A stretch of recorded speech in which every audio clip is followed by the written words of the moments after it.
Hi friends, welcome to Lean Factory. நான் உங்களோட அனந்த் பேசுகிறேன், லீன் மேனுஃபேக்சரிங் கன்சல்டன்ட். நான் இதுக்கு முன்னாடி ஒரு 5 hours 30 minutesல, அதாவது 30 நிமிஷத்தில் 5 hours கற்றுக்கலாம் அப்படின்னு ஒரு வீடியோ போட்டிருந்தோம். ஸோ அந்த வீடியோ நீங்கள் பார்த்துருப்பீங்க. இன்றைக்கி ஒரு இன்ட்ரெஸ்டிங்கான வீடியோ பண்ணுறோம். நான் ஒரு 10 வருஷத்துக்கு முன்னாடி ஒரு யூடியூப்ல இருந்து ஒரு 5 hours வீடியோ அப்படின்னு ஒன்று டவுன்லோட் பண்ணி அது நிறைய ட்ரைனிங்காக யூஸ் பண்ணியிருந்தேன். ஸோ ஒய் நாட் அதை எடுத்து நம்ம தமிழ் டிரான்ஸ்லேட் பண்ணி நம்மளோட ஆடியன்ஸ் கொடுக்கலான்னு சொல்லிட்டு ஒரு ஐடியா. ஸோ இந்த பர்டிகுலர் வீடியோவில் என்ன பண்ணியிருக்கோம்னா, அந்த தமிழில் அந்த 5 hours இருக்குது, ரொம்ப ஈஸியாக புரிகிற மாதிரி டிரான்ஸ்லேட் பண்ணியிருக்கோம். நம்மளோட கம்பெனியில் உள்ள எல்லா எம்ப்ளாயீஸுக்கும் இதை காமிக்கலாம். ஸோ வாங்க நம்ம இன்றைக்குள்ள வீடியோக்குள் போகலாம். ஸோ 5 hours எப்படி டீட்டெயிலாக இம்ப்ளிமெண்ட் பண்ணுறது நம்மளோட ஃபேக்ட்ரியில் அப்படின்றது இந்த வீடியோவில் நம்ம பார்க்கலாம். ஒரு ஷாப் ஃப்ளோரில் நம்ம வேலை செய்யும்போது நமக்கு தேவையான டூல்ஸு மெட்டீரியல்ஸ்லாம் தேடாமல் ஈஸியாக எடுக்கிற மாதிரி பக்கத்துலேயே இருந்தால் நம்ம வேலையை பிரச்சனை இல்லாமல் ஈஸியாக முடிக்கலாம். இந்த 5 hours பண்ணும்போது நம்மளால் சேஃப்டியாக ஆர்கனைஸ்டாக எந்த ப்ராப்ளமும் இல்லாமல் ஒர்க் பண்ண முடியும். இந்த 5 hours பார்த்திங்கன்னா ஒரு 60-70 வருஷமாக நிறைய கம்பெனிஸில் யூஸ் பண்ணுறாங்க. ஒவ்வொரு எஸ்ஸும் ஒரு வார்த்தையை குறிக்குது. ஃபஸ்ட்டு எஸ் சார்ட், ரெண்டாவது எஸ் செட் இன் ஆர்டர், மூணாவது பார்த்திங்கன்னா ஷைன், நாலாவது ஸ்டாண்டர்டைஸ் அண்ட் சஸ்டைன். ஸோ இதில் சார்ட் அப்படின்னா பார்த்திங்கன்னா நமக்கு தேவையான மற்றும் தேவையில்லாத பொருட்களை பிரித்து வைக்கிறது. தேவையில்லாத பொருட்களை நமக்கு பிரிக்கிறோம், அதுதான் சார்ட்டு. ரெண்டாவது செட்டின் ஆர்டர் பார்த்திங்கன்னா நமக்கு வேலைக்கு தேவையான ஒவ்வொரு பொருட்களையும் நமக்கு தேவையான மாதிரி ஈஸியாக எடுக்கிற மாதிரி அரேஞ்ச் பண்ணி வைக்கிறது தான் செட்டின் ஆர்டர். ஷைன் அப்படின்னா வேலை செய்கிற இடத்தை நம்மளோட மிஷினை சுத்தமாகவும் க்ளீனாகவும் லீக்கேஜ் ஆகாமல் நம்ம தடுக்கிறது, வராமல் பராமரிக்கிறது தான் ஷைன் அப்படிங்கிற விஷயம். ஸ்டாண்டர்டைஸ் அப்படின்னா இந்த முதல் 3 எஸ்ஸையும் நம்ம தொடர்ந்து நம்மளும் ஃபாலோ பண்ணணும், மற்றவங்களுக்கும் அது ஈஸியாக ஃபாலோ பண்ணுற மாதிரி விஷுவலாக கண்ணுக்கு தெரிகிற மாதிரி, தப்பு ஏதாவது நடந்துச்சுன்னா நம்ம கண்ணுக்கு ஈஸியாக தெரிகிற மாதிரி பண்ணுறது தான் ஸ்டாண்டர்டைஸ்.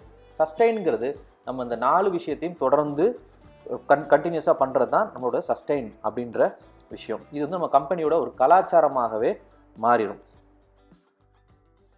யாரெல்லாம் 5 hours பண்ணணும்? கம்பெனியில் வேலை செய்கிற அனைத்து தொழிலாளர்களும் 5 hours பண்ணணும். அவங்களுக்கு தான் எந்தெந்த பொருட்கள் எங்கெங்கே வைக்கணும்னு தெரியும். கலர் கோடிங், லேபிளிங், ஸ்டிக்கர்ஸ் மூலமாக நமக்கு ஈஸியாக தேவையான பொருட்களை எளிதாக எடுக்கிற மாதிரி அரேஞ்ச் பண்ணிக்கலாம். நம்மளுடைய டே டு டே லைஃப்பில் பார்த்திங்கன்னா விஷுவல் கம்யூனிகேஷன் அப்படின்றது ரொம்ப நிறைய இடத்துல நம்ம பார்க்குறோம். எல்லாமே கண்ணுக்கு தெரிகிற மாதிரி கலர் கோடிங்லாம் நீங்கள் பார்ப்பீங்க. அது எல்லாத்தையுமே நம்ம 5 hours கொண்டு வந்துட்டிங்கன்னா நமக்கு வேலை செய்கிற இடம் ரொம்ப ஈஸியாக ஒர்க் பண்ண முடியும். இந்த 5 hours எல்லா ஃபேக்ட்ரிலையும் பண்ணலாம். அதாவது மேனுஃபேக்சரிங், சர்வீசஸ், ஹாஸ்பிட்டல்ஸ், வேர்ஹவுஸ், இந்த மாதிரி எல்லா இண்டஸ்ட்ரியிலையும் பண்ணலாம். உங்களோட ஃபேக்ட்ரி சின்ன ஃபேக்ட்ரியோ பெரிய ஃபேக்ட்ரியோ எல்லா இடத்துலையும் யூஸ் பண்ண முடியும்.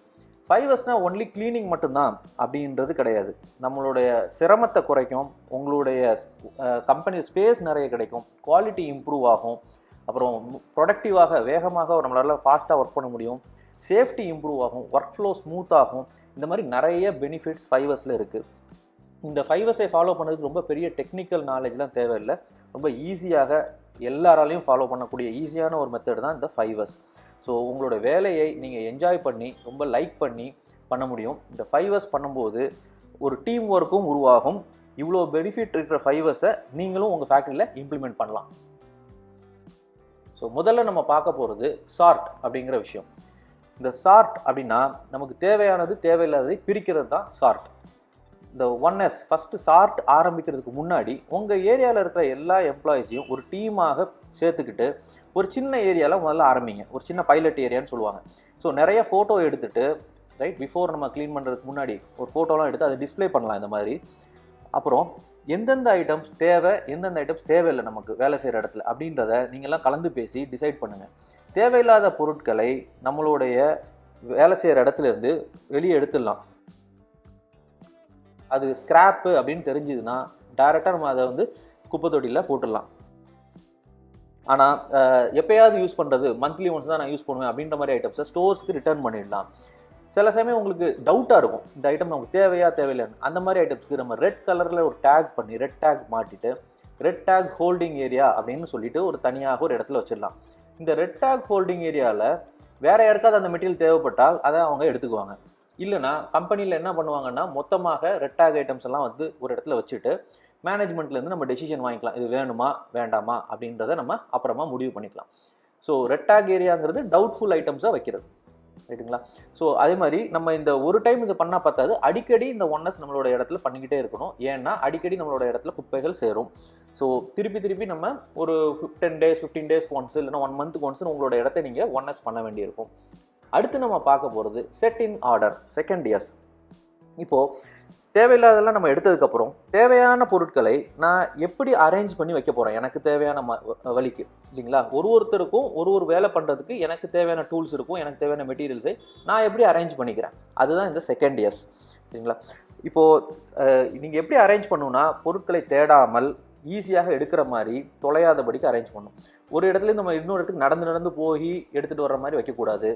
அதே மாதிரி நீங்கள் வந்து ஹெவியான பொருட்களை கீழே நீங்கள் ஃப்ளோரில் வச்சிங்கன்னா ஒரு டைமும் குனிஞ்சு அதை எடுக்கும்போது உங்களுக்கு இன்ஜுரி வர்றதுக்கு வாய்ப்பு இருக்குது, முதுகு வலி வரும். ஸோ அதனால் அந்த மாதிரியும் வைக்கக்கூடாது. டெய்லி எடுக்கிற பொருட்களை உங்களுக்கு பக்கத்திலேயே வைங்க. வீக்லி ஒன்ஸோ இல்லைனா மந்த்லி ஒன்ஸோ யூஸ் பண்ணுற பொருட்களை நீங்கள் சென்ட்ரலாக ஒரு ஸ்டோரில் வச்சுக்கலாம். இந்த மாதிரி ஸ்டோரில் கூட நீங்கள் ஈஸியாக ரேக்கெல்லாம் நம்பர் பண்ணி அரேஞ்ச் பண்ணி வச்சுட்டிங்கன்னா ரொம்ப ஈஸியாக நம்மளால் பொருட்களை எடுக்க முடியும். நம்மளோட வேலை செய்கிற இடத்துல ஒரு பொருட்கும் ஒரு இடம். இந்த மாதிரி நீங்கள் கலர் கோடிங் கூட கொடுக்கலாம். உதாரணத்துக்கு பார்த்தீங்கன்னா இங்கே ஹவுஸ் கீப்பிங் மெட்டீரியல்ஸ் வந்துட்டு கலர் கோடிங் கொடுத்துருக்காங்க. Red colour house keeping items floor and வாலில் யூஸ் பண்ணணும். எல்லோ வந்துட்டு காமனாக ரெட்டு க்ரீன் இல்லாத இடத்துல யூஸ் பண்ணணும்.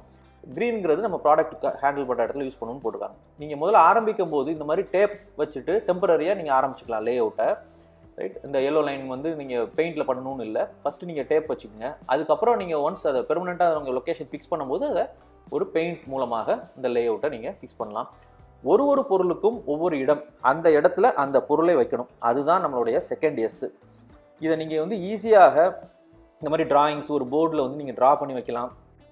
ஸோ நீங்கள் மார்க் பண்ண இடத்துல அந்த பொருட்கள் இருக்கிறதா அப்படிங்கிறதையும் அடிக்கடி செக் பண்ணும். யாராவது ஒருத்தர் மாற்றி வச்சுட்டாங்கன்னா திருப்பி நீங்கள் வந்து அதோட ஒரிஜினல் இடத்துல நீங்கள் வைக்கிற மாதிரி பிளான் பண்ணிக்கலாம். இதுதான் வந்து second S, set in order. அடுத்து நம்ம மூணாவது எஸ் பார்க்க போகிறோம். அது வந்து ஷைன். ஷைன் அப்படின்னா என்னன்னு பார்த்தீங்கன்னா நம்ம மிஷின்களையும் நம்மளுடைய ஒர்க் பிளேஸையும் க்ளீனாக வைத்துக்கிறது தான் ஷைன். நம்ம ஏன் வந்து மிஷினையும் ஒர்க் பிளேஸையும் க்ளீனாக வச்சுக்கணும்? ஏதாவது ஒரு வியர் அண்ட் டியர், அதாவது மிஷினில் தேய்மானம் இருந்தால், மிஷின் லீக் ஆகுதுன்னா, இல்லைனா வேறு ஏதாவது ஒரு பிரச்சனை மிஷினில் இருந்ததுன்னா அது ஒரு வைப்ரேஷனோ ஒரு நாய்ஸோ கொடுக்கும். அதை நம்ம முதலையே சரி பண்ணிட்டோம்னா அந்த மிஷின் பிரேக் டவுன் ஆகாமல் தடுக்க முடியும், சரிங்களா? ஸோ நீங்கள் எப்பப்பெல்லாம் நம்ம மிஷினை க்ளீனாக ஒர்க் பிளேஸை க்ளீனாக வைக்கிறீங்களோ அப்பப்பெல்லாம் நமக்கு பிரேக் டவுன்ஸ் வந்து குறையும். நீங்கள் ஒரு செக்லிஸ்ட் மாதிரி பண்ணி டே டு டே என்னென்ன விஷயங்கள் நம்ம க்ளீன் பண்ணுங்கிறத அழகாக நீங்கள் பார்க்க முடியும். அந்த செக்லிஸ்ட்டை மிஷின் காமனாக அந்த ஏரியா பக்கத்தில் வைங்க. இல்லைன்னா அந்த மிஷின் மேலேயே நீங்கள் டிஸ்பிளே பண்ணலாம். ஒரு இடத்துல ஒட்டிட்டு டே டு டே நம்ம செக் பண்ணிவிட்டு எப்போ கடைசியாக செக் பண்ணோம், அடுத்து எப்போ செக் பண்ணணும் அப்படின்றத நீங்கள் டிஸ்பிளே பண்ணலாம். ஏதாவது ஒரு ஏரியாவில் அடிக்கடி டஸ்ட்டு வந்துக்கிட்டே இருக்குது, திருப்பி உருவாகுதுன்னா அந்த டஸ்ட்டு எதனால் வருது அப்படின்ற காரணத்தை அறிஞ்சு அதை கம்ப்ளீட்டாக ஃபிக்ஸ் பண்ண முடியுமா பாருங்கள். So day to day cleaning, அதை ஒரு செக்லிஸ்ட் போட்டு நம்மளோட இடத்த சுத்தமாக வச்சுக்கிறது, மிஷின் வந்து லீக் ஆகாமல் வைக்கிறது தான் நம்மளுடைய தேர்ட் எஸ். ஏதாவது பிரேக் டவுன் ஆகுது, ஏதாவது மிஷினில் நீங்கள் ரிப்பேர் பண்ண போகிறீங்கன்னா உங்களோட மெயின்டெனன்ஸ் டீமை கேட்டுக்கிட்டு நீங்கள் அதை பண்ணணும், அவங்க மூலமாக பண்ணணும். உங்களுக்கு குவாலிஃபை ஆகாத ஒரு இடத்துல போய் நீங்கள் போய் மாட்டி ஏதோ மாற்றி நீங்கள் ஒரு சேஃப்டி இஷ்யூ ஆகக்கூடாது. Any repairs it has be done by the maintenance department, சரிங்களா? அடுத்து நம்ம ஃபோர்த் எஸ்ஸுக்கு வரோம். ஃபோர்த் எஸ்னா ஸ்டாண்டர்டைசேஷன். இந்த ஸ்டாண்டர்டைசேஷன்னா நம்ம முதலில் பார்த்த இந்த 3 விஷயங்களையும் நான் மட்டும் பண்ணுறது மட்டும் இல்லாமல் மற்றவங்களுக்கும் எப்படி பண்ண வைக்கிறது அப்படின்றது தான் ஸ்டாண்டர்டைசேஷன். ஏதாச்சும் ஒரு விஷயம் மாறி இருந்ததுன்னா அதை ஈஸியாக நம்மளால் கண்டுபிடிக்க முடியும்.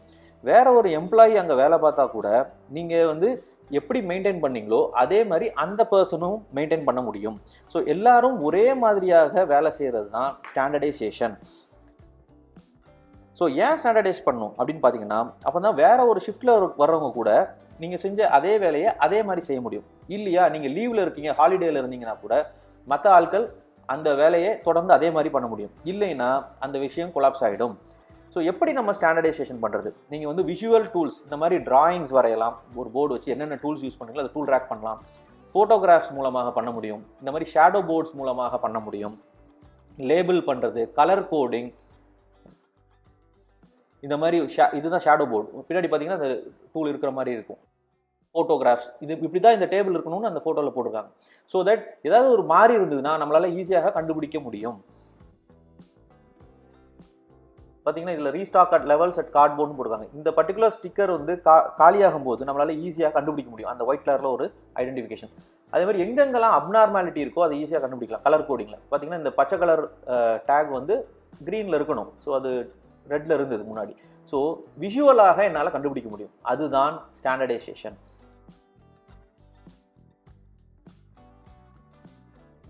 இப்போ நம்ம பார்க்க போகிறது 5th பாயிண்ட்டு, அதுதான் சஸ்டெயின்.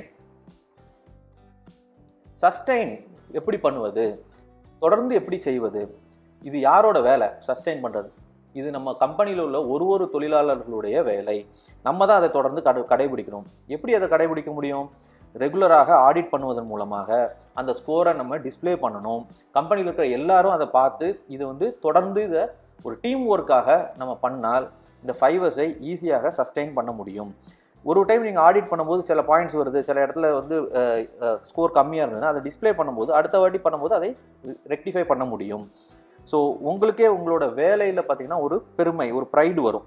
ஸோ இதுதான் வந்து நம்ம 5Sஐ சஸ்டெயின் பண்ணக்கூடிய வழி. ஒரு தொழிலாளரும் இந்த கம்பெனி, இந்த இடம் என்னோட கம்பெனி, இது என்னோட இடம் அப்படின்றதை ஒரு ஓனர்ஷிப் எடுத்து இதை நம்ம பண்ணோன்னா ஈஸியாக 5Sஐ சஸ்டெயின் பண்ண முடியும். நம்ம வேலையில் 5Sம் ஒரு பார்ட்டு தான். இது வந்து வேலையை விட்டு தனியான ஒரு வேலை கிடையாது. இது 5S is a part of my work அப்படின்னு நீங்கள் நினச்சிங்கன்னா இதை ஈஸியாக பண்ண முடியும். இது ஒரு எக்ஸ்ட்ரா வேலை இல்லை அப்படின்றத நம்ம புரிஞ்சுக்கணும். 5Sஐ நம்ம தொடர்ந்து நிலைநிறுத்தி நம்ம முன்னேறணும்னா ஃபஸ்ட்டு எஸ் ஆன சார்ட்டு, அப்புறம் 2வது எஸ் ஆன செட்டின் ஆர்டர், அதாவது அரேஞ்ச்மெண்ட்டு, அப்புறம் 3வது எஸ் ஆன ஷைன், ஸ்டாண்டர்டைசேஷன், சஸ்டெயின், இதெல்லாம் நம்ம தொடர்ந்து பண்ணினால் நம்மளுடைய கம்பெனிலையும் 5Sஐ அருமையாக பண்ண முடியும். இந்த பர்டிகுலர் வீடியோ உங்களுக்கு பிடிச்சிருக்கும்னு நினைக்கிறேன். ஸோ இந்த வீடியோ நீங்கள் உங்களோட ஃப்ரெண்ட்ஸுக்கும் உங்களோட கம்பெனியில் உள்ள ஸ்டாஃபுக்கும் டீம் மெம்பர்ஸுக்கும் ஷேர் பண்ணலாம். அண்ட் நம்மளோட சேனலுக்கு சப்ஸ்கிரைப் பண்ணுங்கள். அண்ட் நிறைய லீன் ரிலேட்டட் கண்டென்ட் போடுறோம். ஸோ நீங்கள் சப்ஸ்கிரைப் பண்ணிவிட்டு நீங்கள் அந்த பெல் ஐக்கன் கிளிக் பண்ணிங்கன்னா whenever we post a new video உங்களுக்கு ஒரு நோட்டிஃபிகேஷன் வரும். உங்களோட கம்பெனியில் உள்ள எம்ப்ளாயீஸ்க்கு நீங்கள் இந்த மாதிரி மேனுஃபேக்சரிங் ரிலேட்டட் ட்ரைனிங் கொடுக்கணுன்னா எங்கள்கிட்ட மேனுஃபேக்சரிங் லீடர்ஷிப் ப்ரோக்ராம்னு ஒரு ப்ரோக்ராம் இருக்குது. ஸோ அதோட லிங்க்கையும் உங்களுக்கு நான் இந்த டிஸ்கிரிப்ஷனில் கொடுக்குறேன். ஸோ அதையும் செக் பண்ணி பாருங்கள். ரொம்ப லோ காஸ்ட்டில் நம்ம கம்பெனியில் உள்ள எல்லா எம்ப்ளாயீஸ்க்கும் அதை வந்து ட்ரைனிங் கொடுக்க முடியும். Especially engineers and manager level பீப்புளுக்கு வந்து ரொம்ப யூஸ்ஃபுல்லாக இருக்கும். ஒரு 15 டாபிக் மேலே அதில் இருக்குது. ஸோ ரொம்ப ஈஸியாக புரிகிற மாதிரி பண்ணியிருக்கோம். Thank you very much for watching this video. I'll talk to you in the next video. See you. Bye.